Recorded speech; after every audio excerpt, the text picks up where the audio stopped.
ကျွန်တော်ခေါ်သွားခြင်းတဲ့နေရာလေးကတော့ချင်းမှန်မျိုးရဲ့တောတောင်တွေချာမှာပုံးဝယ်နေတဲ့ဝက်ဖရာလဲဆိုတဲ့ဘုရားကျောင်းလေးကျောင်းဖြစ်ပါတယ်။လူများစုကချင်းမှန်ရောက်ဒရိုင်ဆူတဲ့တောင်ပေါ်မှာတန်းတော့ကြတော့များပါတယ်။ဒါပေမဲ့အတောင်လန်းရဲ့တဝက်လောက်မှာတကယ်ငင်းညမ်းတဲ့ဘုရားကျောင်းလေးတစ်ကျောင်းရှိတာကိုလူတိုင်းသတိမထားမိခဲ့ကြပါဘူး။ဒီဘုရားရဲ့တမန်ကျောင်းကတော်တော်လေးစိတ်ဝင်စားဖို့ကောင်းပါတယ်။လွန်ခဲ့တဲ့နှစ်ပေါင်း600ကျော်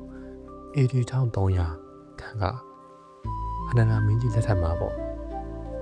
မင်းကြီးကမြတ်စွာဘုရားရဲ့တက်တော်စင်ပြူတော်ကျောကိုတင်ပြီးအဋ္ဌံပြုလုပ်လိုက်တာပါဒီစင်ပြူတော်ဘယ်နေရာမှာဝတ်မလဲအဲ့ဒီနေရာမှာဇေဒီတင်မယ်ဆိုပြီးတော့ပေါ့အဲ့တော့စင်ပြူတော်ကဒိုင်စုတဲ့တောင်ပေါ်ကိုတက်သွားရင်းနဲ့အခုဝက်ဖရလက်ရှိတဲ့နေရာလေးမှာခဏနားပြီးထူထောက်ဝတ်ခဲ့လို့ဆိုပါတယ်ဝက်ဖရလက်ဆိုတဲ့အဓိပ္ပာယ်ကစောင်းနေတဲ့ကြောက်ဆောင်လို့အဓိပ္ပာယ်ရပါတယ်ဒီနေရာဒိုင်စုတဲ့တောင်ပေါ်ဘုရားကိုမသွားခင်ခီးတစ်ထောင်နားတဲ့နားနေစကန်အဖြစ်လဲနှစ်ပေါင်းများစွာရှိခဲ့ပါတယ်အရင်ခေတ်ကတော့အခုလိုကားလမ်းတွေမရှိသေးတော့ရဟန်းတန်ရာနဲ့ဒေသခံတွေဟာတောင်ပေါ်ဘုရားဘုရားအတွက်တောလန်အတိုင်းခြေချိန်တက်ကြရတာပါအဲ့အခါမှာဝက်ဘရာလာလူနာစကန်ဖြစ်ခဲ့တယ်လို့တဘာဝတရားပွားများရနေရလဲဖြစ်ခဲ့ပါတယ်ဒီဘုရားကျောင်းကိုရောက်တော့ပြီဆိုလို့ရှိရင်တခြားဘုရားတွေလိုရွှေရောင်တဝင်းဝင်းနဲ့မဟုတ်ပဲကြောက်တုံးတွေတစ်သားတွေနဲ့ရှေ့ဆက်ဆန်းတိဆောက်ထားခဲ့တာကိုတွေ့ရပါလိမ့်မယ်အဆောက်အဦတွေကလည်းတဘာဝတော်အောင်နဲ့တသားတည်းဖြစ်နေရတာပဲဒီဘုရားရဲ့ထူးခြားချက်ဖြစ်ပါတယ်အဆောက်အဦဟောင်းတွေပေါ်မှာမော်ဘီလေးတွေပေါက်နေတာရင်းကြီးစိမ့်တွေဖုံးအုပ်နေတာတွေကရှေးအောင်ရုပ်ရှင်တွေရလို့ခန်းစားချက်မျိုးပြီးပါတယ်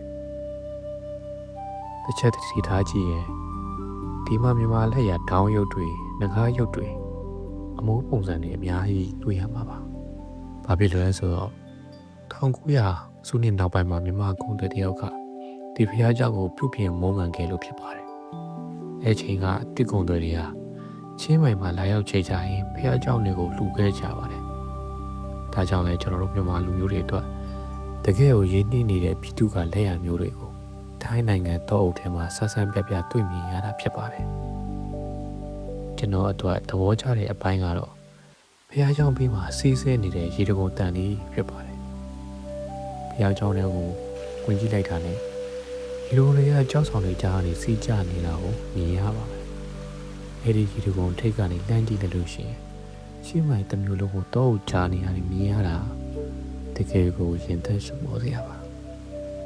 တစ်ပင်တွေကလည်းရန်အုပ်တော့နေဘူးတွေကလာရင်တော့ဒီနေရာရောက်သွားတယ်အေးသွားမှာပါတော့ပိုင်းလူကြီးဆိုလို့ရှိရင်ကားနဲ့မလာပဲတောင်ကြီးရနေပြီကော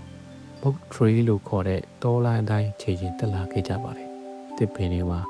တင်ငန်းစာလေးတွေပတ်ထားတဲ့လမ်းကျော်တိုင်း45မိနစ်လောက်တက်လိုက်ရင်တောအုပ်ကနေဒီနေရာကိုရောက်သွားပါတယ်လက်လျှောက်မှာလည်းငှက်တန်တွေပစင်းရင်ခွဲတန်တွေနဲ့တကယ်ကိုတဘောအတရားငင်းချက်မှုကိုအပြည့်ရနိုင်ပါတယ်ဒါကြောင့်ချင်းမှန်ရောက်လို့ရှိရင်ဒရိုင်ဆူတက်ဖရားကိုတမ်းမတက်ပဲနဲ့ဝက်ဘရလဲကျောင်းလေးမှာအချိန်ပေးပြီးဝင်နှားကြည့်ဖို့ကျွန်တော်တို့တိုက်တွန်းချင်ပါတယ်